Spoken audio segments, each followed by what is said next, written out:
Mesdames, Messieurs, bonjour et bienvenue dans cette émission spéciale sur France 3 Pays de la Loire. Pendant 45 minutes, nous allons revenir sur les résultats du premier tour des élections législatives dans notre région avec des analyses département par département. Avec vous, Virginie Charbonneau, bonjour. Bonjour. Et avec Goulven Boudik, maître de conférences en sciences politiques à l'Université de Nantes, bonjour. Bonjour. Et nos journalistes dans chacun des 5 départements de la région. Le premier constat, c'est la vague en marche dans la région, comme partout en France, avec 27 candidats en tête et très largement dans 27 des 30 circonscriptions de la région.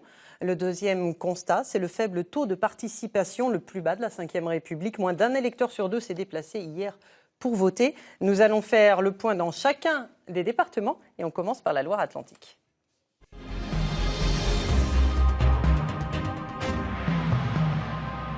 La Loire-Atlantique qui compte 10 circonscriptions, 9 étaient à gauche, 1 à droite jusqu'à maintenant. Et Léonore Dupleix, ce que l'on constate, c'est que le paysage politique est totalement bouleversé à l'issue de ce premier tour des législatives.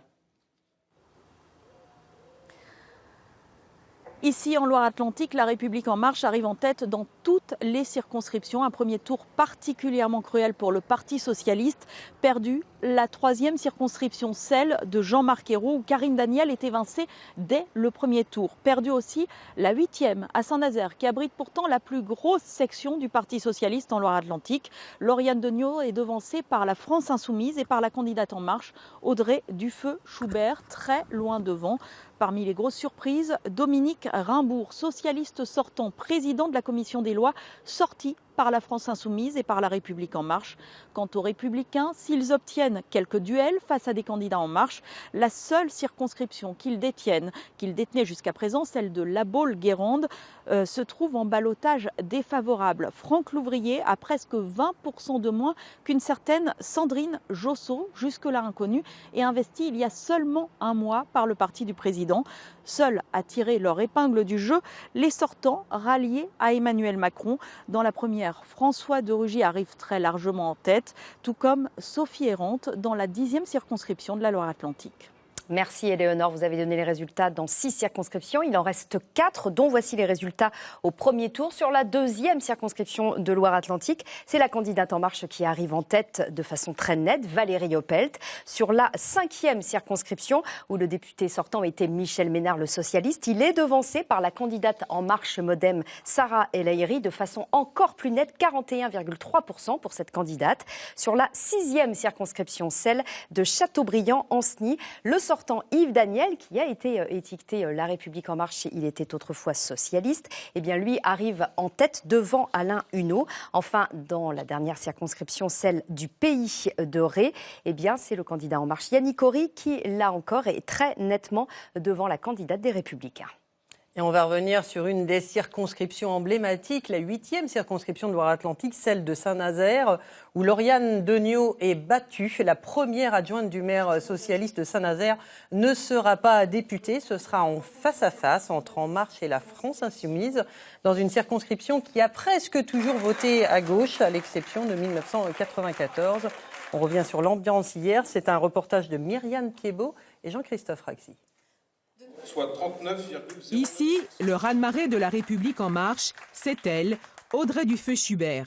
Elle se hisse très haut avec 38,44% des suffrages, en tête dans la circonscription Savenay-Saint-Nazaire-Montoire de Bretagne. Cette jeune femme, qui n'avait jamais fait de politique avant, rafle la mise.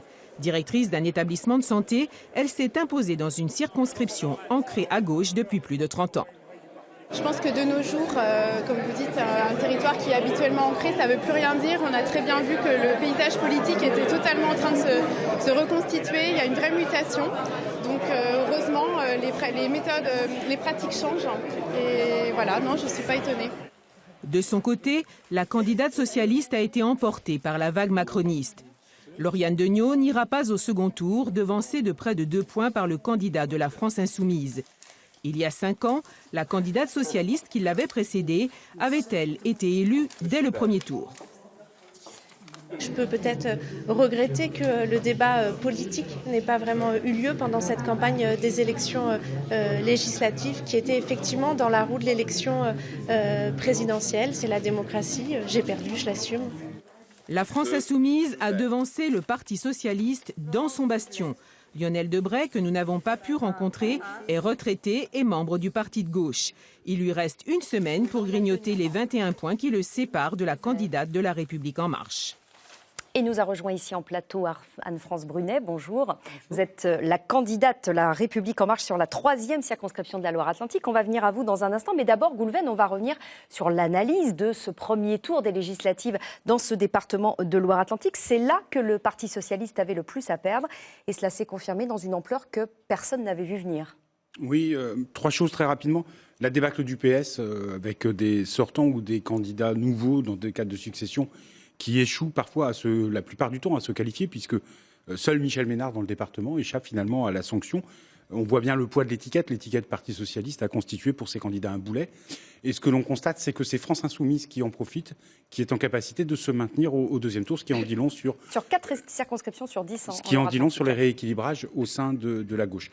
Deuxième point, c'est un département qui nous offre aussi un regard assez intéressant sur ce qu'est l'offre politique d'En Marche, puisqu'on a des ex-écologistes avec François de Rugy, des ex-socialistes qui ont rejoint Emmanuel Macron avec Yves Daniel et Sophie Errand, par exemple, dans le Vignoble, des élus proches du MoDem, c'est le cas de Yannick Horry ou de Sarah El Haïry, et puis des personnalités issues de la société civile. Troisième caractéristique du département, qu'on retrouvera dans d'autres départements d'ailleurs, c'est le fait que les Républicains se trouvent finalement eux aussi dans une grande difficulté. C'est le cas de Franck Louvrier, dans une circonscription traditionnellement acquise à la droite, mais c'est le cas aussi à Nantes, où la droite enregistre parmi ses plus faibles scores aux élections législatives.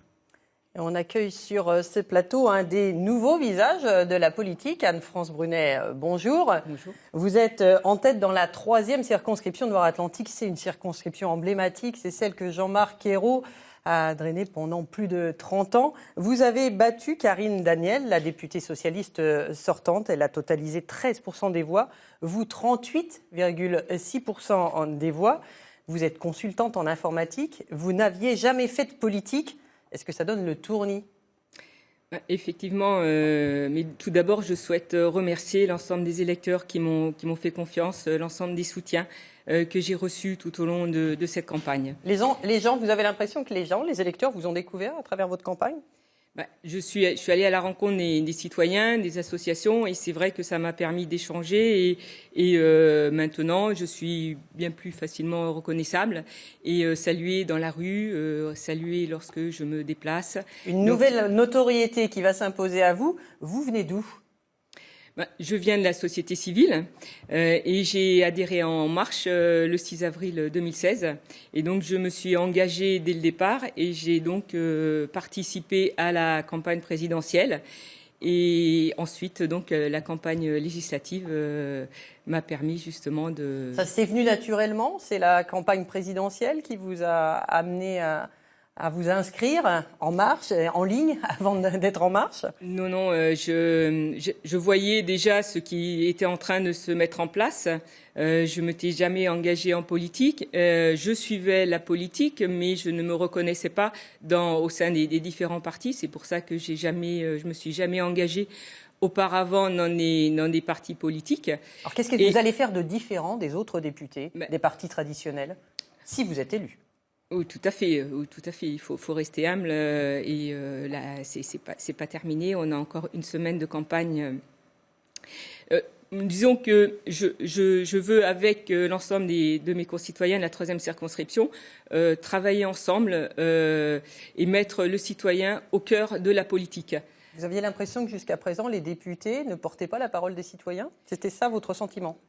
Disons que ce que je vois, c'est que la faible participation aussi nous le fait voir, c'est que le citoyen, nos concitoyens ne se sentent pas impliqués dans la politique.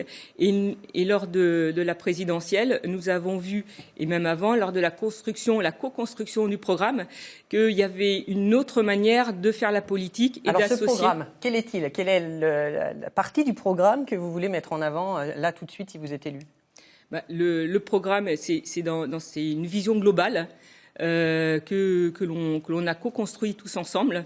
Et c'est justement dans sa déclinaison sur la 3e circonscription, par exemple sur la formation professionnelle, qui me semble un axe extrêmement important à développer. C'est le pouvoir d'achat, c'est la sécurité, par exemple. C'est vraiment Avec des propositions précises dans ces domaines ? Tout à fait, puisque par exemple la police de proximité, quand on pense à la sécurité, c'est en fait m'assurer que le programme que l'on a porté pendant la présidentielle soit bien appliqué au sein de notre 3e circonscription. Alors vous êtes chef d'entreprise, rappel. Vous êtes chef d'entreprise en informatique, une entreprise de conseil. C'est quelque chose que vous mettez beaucoup en avant, en tout cas c'est ce que vous avez fait pendant votre campagne, en disant même quand on est patronne, on fait déjà de la politique. Ça va vous servir cette expérience dans l'hémicycle ? Alors je pense que mes propos, ça correspond pas à... c'est ce que j'ai entendu sur une radio, c'est ce que vous avez dit texto. Mais est-ce que c'est dans l'esprit en tout cas de dire que... ça a été écrit. Mais j'ai jamais utilisé le mot de patronne. Ça rentre pas dans mon vocabulaire. Chef d'entreprise, ce qui n'est pas un gros mot, être patronne, mais c'est chef d'entreprise. Quand on est chef d'entreprise, on fait déjà de la politique. Est-ce que c'est votre sentiment ? Disons que quand on travaille dans la société civile, on apporte aussi un autre regard sur la politique et on porte justement notre société, l'ensemble des attentes et des besoins de nos citoyens. C'est dans ce sens-là. On voit bien que vous voulez porter la parole d'Emmanuel Macron. Vous ne voterez en tant que député, si vous êtes élu, même pas la première loi sur la réforme du Code du travail. Vous trouvez ça normal, qui sera voté par ordonnance ? Écoutez, là, pour l'instant, je me concentre plutôt sur ma 3e circonscription et sur les élections. Et je suis plutôt dans la campagne actuellement. Une Assemblée nationale quasiment de la même couleur, monocolore, La République En Marche.